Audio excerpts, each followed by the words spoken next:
Vous écoutez RFI, il est 7h à Paris, 5h en temps universel.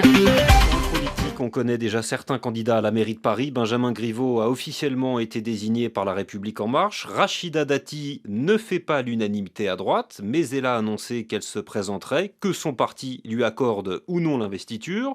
Sont également assurés de participer au scrutin Yann Brossa pour les communistes, Daniel Simonet pour la France Insoumise. Et puis, il y a ceux que l'on appelle les petits candidats, Julien Gall, ceux qui ne partent pas favoris, mais qui ont bien l'intention d'en découdre. Oui, ils sont 4 outsiders. Ils rêvent de créer la surprise en devenant contre toute attente le futur maire de Paris.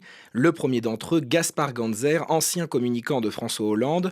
Pour lui, le duel annoncé Hidalgo-Griveaux n'est pas une fatalité. Il veut incarner une troisième voie et s'entoure de ceux qui sont d'accord avec lui, comme l'ancienne journaliste Isabelle Saporta, aujourd'hui engagée en politique. Gaspard Ganzer dit avoir également échangé avec Cédric Villani. Cédric Villani, justement, malheureux candidat à la candidature La République En Marche, le député de l'Essonne devrait être présent dans la course.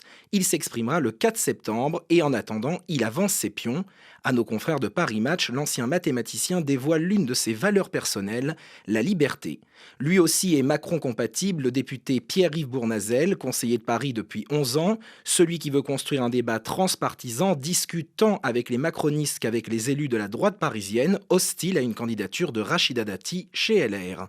Et puis enfin, le roi des forains, Marcel Campion, candidat singulier, il est en conflit ouvert depuis plusieurs mois avec l'actuel locataire de la mairie de Paris, Anne Hidalgo.